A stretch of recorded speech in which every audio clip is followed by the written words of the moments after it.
بسم اللہ الرحمن الرحیم۔ شروع کرتا ہوں اللہ کے پاک نام سے جو بہت بڑا مہربان نہایت رحم والا ہے۔ السلام علیکم بہنوں، بھائیوں، دوستوں اور بزرگوں۔ ہم اسلامی جنگجو رہنما سلطان محمود غزنوی کی شاندار زندگی کے لیے وقف اپنی اس سیریز میں آپ کو خوش آمدید کرتے ہیں۔ ہر واقعہ اس کی زندگی کے بارے میں بصیرت فراہم کرے گا اور ان اقدار اور اصولوں کو اجاگر کرے گا جنہوں نے اس کی میراث کی تعریف کی ہے۔ دوستو، کوشش کریں گے پوری ویڈیو دیکھیں، پوری قسطیں دیکھیں اور سلطان محمود غزنوی کی زندگی کو جاننے کی کوشش کریں۔ تو دوستو، بت شکن سلطان محمود غزنوی اسلامی تاریخ کا وہ چمکتا ہوا درخشندہ ستارہ ہے جس پر بر صغیر کے مسلمان واقعی فخر کر سکتے ہیں۔ انتہائی مشکل حالات میں اس نے بر صغیر میں ہندو فخر کی علامت سومناتھ مندر پر 17 حملے کر کے اس خطے میں اسلام کی پہلی اینٹ رکھی۔ محتسب ہندو اور دوسرے اپنی کتابوں میں سلطان محمود غزنوی کو ایک ڈاکو اور لٹیرے کے طور پر پیش کرنے کی کوشش کرتے ہیں۔ حالانکہ ان کی نظر میں اسلام کی ترویج دولت سے زیادہ اہم تھی۔ اگر ہم ان کی زندگی کا بغور جائزہ لیں تو حقیقت واضح ہو جاتی ہے۔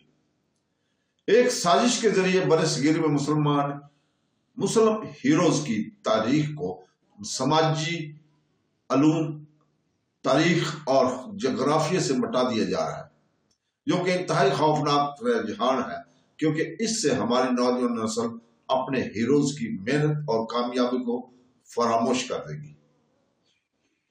سلطان محمود غزنوی 2 نومبر 971 کو پیدا ہوئے۔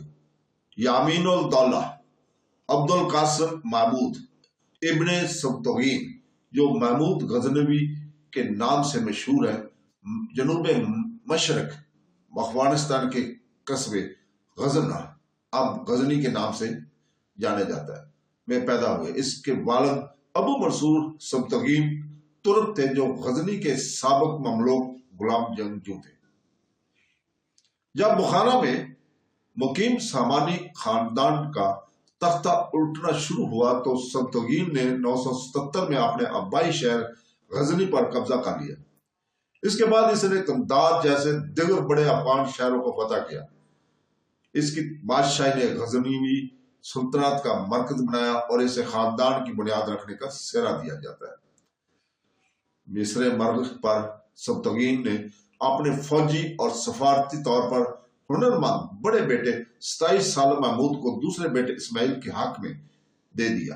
ایسا لگتا ہے کہ اس نے اسماعیل کا انتخاب کیا کیونکہ وہ بڑے اور چھوٹے بھائیوں کے برعکس دونوں طرف کے غلام لوگوں کی نسل سے نہیں تھے۔ جب محمود، جو نیشاپور میں تعینات تھے، نے اپنے بھائی کی تخت نشینی کی خبر سنی تو انہوں نے اسماعیل کے حق کے حکمرانی کو چیلنج کرنے کے لیے فوری طور پر مشرق کی طرف کوچ کیا۔ محمود غزنوی نے 998 میں اپنے بھائی کے حامیوں پر قبضہ پا لیا، غزنی پر قبضہ کر لیا، تخت اپنے لیے لے لیا اور اپنے چھوٹے بھائی کو ساری زندگی گھر میں نظر بند کر دیا۔ سلطان محمود غزنوی کی انتہائی فتوحات نے غزنیوں کو دائرہ کو تقریباً قدیم کشان سلطنت کے نقشے سے تک پھیلا دیا۔ انہوں نے علم، عام وسطی ایشیا فوجی تکنیکوں اور حکمت عملیوں کو استعمال کیا، بنیادی طور پر گھوڑوں پر سوار ایک انتہائی موبائل پر انحصار کرتے ہوئے جو کماؤ گمان سے لیس تھے۔ سن 1001 تک محمود نے پنجاب کی زرخیز زمینوں پر توجہ مرکوز کر لی تھی، جو اب ہندوستان میں ہے، جو اس کی سلطنت کے جنوب مشرق میں واقع ہے۔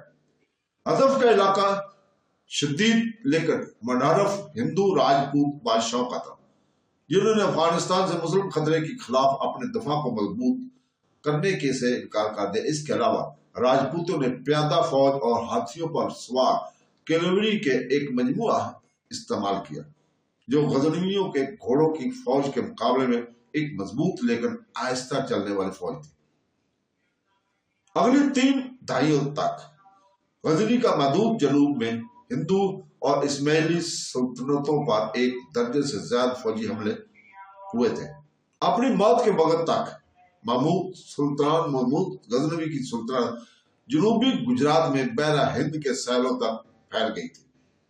سلطان محمود غزنوی نے بہت سے مفتوحہ علاقوں میں اپنے نام پر حکومت کرنے کے لیے مقامی جگیرداروں بادشاہوں کو مقرر کیا، جس سے غیر مسلم آبادیوں کے ساتھ تعلقات میں نرمی آئی۔ انہوں نے اپنی فوج میں ہندو اور اسماعیلی سپاہیوں اور افسروں کا بھی خیر مقدم کیا۔ سن 1026 میں 55 سالہ سلطان محمود غزنوی ہندوستان کے مغربی بحری عرب کے ساحل پر واقع ریاست کاٹھی واڑ پر حملہ کرنے کے لیے نکلا۔ ان کی فوج جنوب کی طرف سومنات تک چلی گئی۔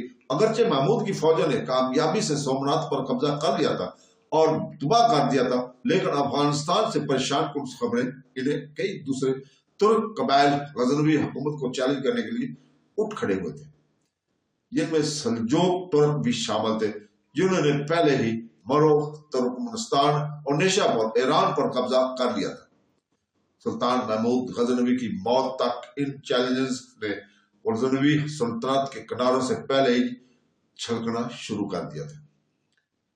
اس کی سلطنت 1187 تک زندہ رہی، حالانکہ ان کی موت سے پہلے ہی ان نے مغرب سے مشرق تک ٹوٹنا شروع کر دیا تھا۔ سن 1151 میں غزنوی سلطان بہرام شاہ نے خود غزنی کو کھو دیا۔ لاہور، جو کہ اب پاکستان میں ہے، فرار ہو گیا تھا۔